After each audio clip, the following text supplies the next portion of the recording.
Comes the man that always brings us said breaking news in the NBA. It's our NBA insider, Shams Charania. Give it to us. What you got? Free agent center Deandre Ayton has reached agreement on a 2-year deal to sign with the Los Angeles Lakers. So Lakers have found their big man, their center, after 2 days into free agency. And now they have the #1 and #3 pick from the 2018 NBA draft with Deandre Ayton and Luka Doncic. I'm told the Knicks, Clippers, Bucks, Pacers, Cavs, and Nuggets all had interest in Ayton before his decision to sign with the Lakers. Multiple teams also reached out to Portland Trail Blazers general manager Joe Cronin after the buyout of Ayton on Sunday. And I'm told they all got rave reviews of him as a teammate. But listen, the pressure now is on in Los Angeles to build a winner, a contender around Luka Doncic and LeBron James. They've needed a center. Rob Pelinka, their president of basketball operations, he's spoken since the end of last season. We need to find a starting center, someone that can serve as a lob threat for Luka Doncic. 2 days into free agency, Rob Pelinka, DeAndre Ayton's agents, reached an agreement on a 2-year deal with a player option with a big man to be in LA. Bit of an injury-plagued season for Ayton last year in Portland. He was limited to just 40 games, but he did shoot 56% from the field in the games that he played. Now, of course, let's get back to what was going to start before you had that breaking news. The biggest news that we heard earlier today that you broke, that the Knicks are going to hire Mike Brown to replace Tom Thibodeau. And it seems like they were courting everybody in the NBA that had a pulse. Why did they decide to put a ring on him? So they interviewed 4 formal candidates: Taylor Jenkins, Micah Nori, James Borrego, and Mike Brown. But the one thing that they found, the couple factors they found with Mike Brown, the collaboration and adaptability they felt was head and shoulders above other candidates that they had. His ability to collaborate with every level of the organization, from ownership to the front office. The other side is leadership. And Leon Rose, Knicks president, they interviewed. They went through multiple stages, but Mike Brown was the one that came to New York this week, met with owner James Dolan. And so overall, they went through a lot. They requested permission, got rejected by 5 current head coaches. But now the job will be Mike Brown, and he's coming into New York with a lot of pressure. This is a pressure cooker job. The expectation is to win a championship. And the one thing Mike Brown can relate to is that championship pressure. Yes. He's had it in Los Angeles with Kobe Bryant. He's had it in Cleveland with LeBron James. Other stops along the way. Golden State, he was an assistant coach for championships there and with the Spurs. So you think about all those teams I just mentioned, he's coached a lot of superstar players.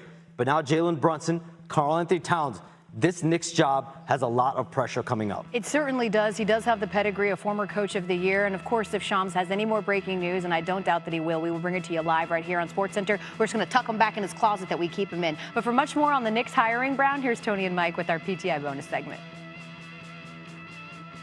To the town when they came within a win of the NBA Finals. Then they fired their coach. Now they got a new one today. Tom Thibodeau's replacement is former Kings, Cavs, and Lakers coach Mike Brown. He went to the finals with LeBron and the Cavs back in 2007. He has not won a title, though, as a head coach. He did win 4 as an assistant with the Spurs and the Warriors. He's been in some great programs. Been named NBA Coach of the Year twice. Most recently, he turned around the Kings in the 2022-23 season. As senior NBA insider Shams Charania joins us now. We heard the talk initially about them lusting after Jason Kidd. How did they land on Brown? So there were 2 major factors that really drew them to Mike Brown. One was they felt collaboration, adaptability, his ability to collaborate with all levels of the organization, from ownership to the front office to the players. And the other thing that they saw with Mike Brown that they didn't see in other candidates was leadership. And Leon Rose, the Knicks president, and his staff, they did hours of homework on candidates. At the end of that process, it was Mike Brown, Memphis Grizzlies coach Taylor Jenkins, James Borrego, Micah Nori. And so Brown interviewed twice during the process. He's the only one that met with Knicks owner James Dolan on Tuesday. And so the job will be his. And again, this is, like you said, Hannah, it's been a wide-ranging process. They got rejected 5 different times with current head coaches before they started their process interviewing the available candidates. And in Mike Brown, what you're going to get is a coach that's really going to practice his guys hard. Like, he's going to keep them with accountability. He's coached a vast array of star players. If you think about Golden State with Stephen Curry, Draymond Green, Klay Thompson, San Antonio, Tim Duncan, Manu Ginobili, Tony Parker, Kobe Bryant, Pau Gasol in Los Angeles, and then most recently De'Aaron Fox and Domantas Sabonis in Sacramento. He snapped that 16-year playoff drought in 22-23. That Kings team had the first best offense in the NBA, the top-ranked offense. So he can coach. There's some creativity with him as well. Two-time Coach of the Year. He will be the next Knicks head coach. Yeah, that Kings team, their best player was a point guard, and so is the Knicks with Jalen Brunson, two completely different guys. It's a pressure cooker in New York, though. Oh, it is. So what he's walking into is that, and he's been in LA where there's a lot of pressure. He's been coach of LeBron James, and you know there's going to be pressure with LeBron James. This, though, in New York, at the Garden, with Jalen Brunson, Karl-Anthony Towns, he's walking into a situation where it's championship or bust. It's the ultimate pressure cooker for Mike Brown. Yeah, all the fans sitting back on. All right, show us something. Show us something here. There's a really stunning story in the NBA. It's a huge one, and it's ongoing with Malik Beasley under federal investigation for gambling. All of these details are coming to light about how many people he owes large sums of money. How is all of this impacting his NBA future? Hannah, just 1 week ago, Malik Beasley and the Pistons had intentions of signing a 3-year, $42 million deal for him to come back to a team that he played so well on last year. And now that deal is gone, essentially replaced by Duncan Robinson, who's going to sign a 3-year, $48 million deal there. Hannah, I'm told his free agency market is essentially frozen. This is an active federal investigation.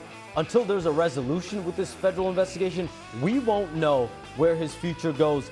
If this investigation clears him, could we see his return to the NBA? Potentially.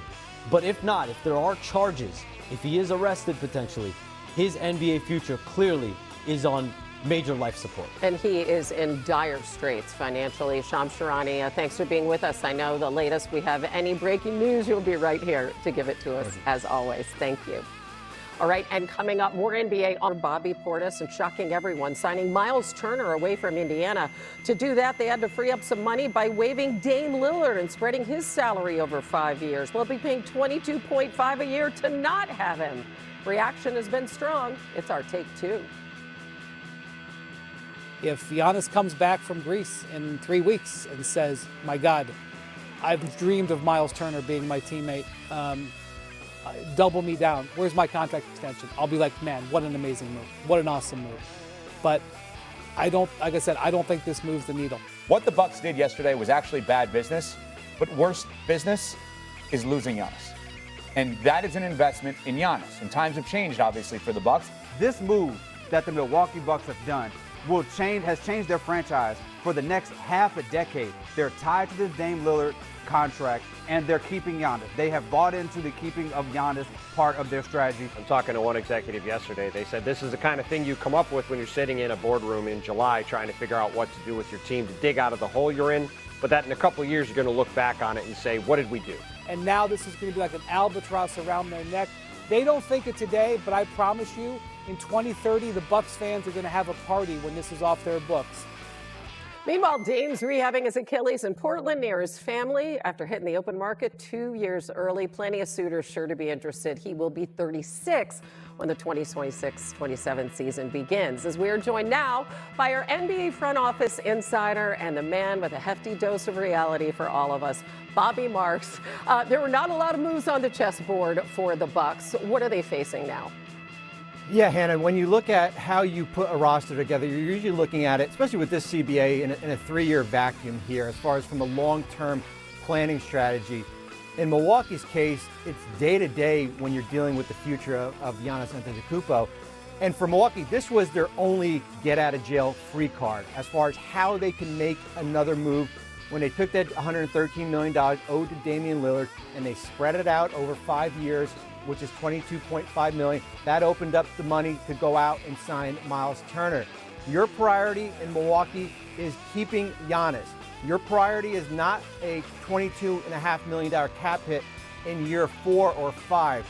If I was John Horst, I would have done the same thing because I'm worrying about keeping him, because if you don't, your predecessor is going to be the one cleaning up that mess.